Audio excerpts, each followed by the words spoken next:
പാലപ്പിള്ളിയിൽ വീണ്ടും പുലിയിറങ്ങി പശുക്കുട്ടിയെ കൊന്നു. പാലപ്പിള്ളി കാരികുളത്ത് തോട്ടം തൊഴിലാളികൾ താമസിക്കുന്ന പാടികൾക്ക് സമീപമാണ് പുലിയിറങ്ങിയത്. പാടികൾക്കരികിൽ നിന്നാണ് പശുക്കുട്ടിയെ പുലി പിടികൂടിയത്. തൊട്ടടുത്ത റബ്ബർ തോട്ടത്തിലാണ് പശുക്കുട്ടിയെ ചത്ത നിലയിൽ കണ്ടെത്തിയത്. പശുക്കുട്ടിയുടെ ശരീരഭാഗങ്ങൾ പുലി ഭക്ഷിച്ച നിലയിലാണ്. ഒരാഴ്ചക്കിടെ രണ്ടാം തവണയാണ് പ്രദേശത്ത് പുലിയിറങ്ങി പശുക്കുട്ടിയെ പിടികൂടുന്നത്. തോട്ടങ്ങളിൽ മേഞ്ഞു നടക്കുന്ന കന്നുകാലികൾ വൈകിട്ടാണ് പാടികൾക്ക് സമീപം എത്തുന്നത്.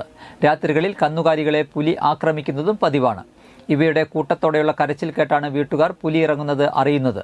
പുലിയുടെ ആക്രമണം ഭയന്ന് വീട്ടുകാർ പുറത്തിറങ്ങാൻ കഴിയാത്ത അവസ്ഥയാണ്. അടച്ചുറപ്പില്ലാത്ത ഒറ്റമുറി പാഡുകളിൽ താമസിക്കുന്ന തോട്ടം തൊഴിലാളികളും ആദിവാസികളും ഏറെയുള്ള പ്രദേശത്താണ് നിരന്തരം പുലി ഇറങ്ങുന്നത്. കുട്ടികളും സ്ത്രീകളും ഭീതിയോടെയാണ് പുറത്തിറങ്ങുന്നത്. 2 ആഴ്ച മുൻപ് കുണ്ടായി ചൊക്കന ഭാഗത്ത് റോഡ് മുറിച്ചു കടന്ന പുലിയെ അതുവഴി വന്ന കാർ യാത്രക്കാർ കണ്ടിരുന്നു. പ്രദേശത്ത് പുലിയുടെ ആക്രമണം പതിവായിട്ടും വനം വകുപ്പ് അധികൃതർ പുലിയെ പിടികൂടുന്നതിനുള്ള നടപടികൾ എടുക്കുന്നില്ലെന്നാണ് നാട്ടുകാരുടെ ആക്ഷേപം.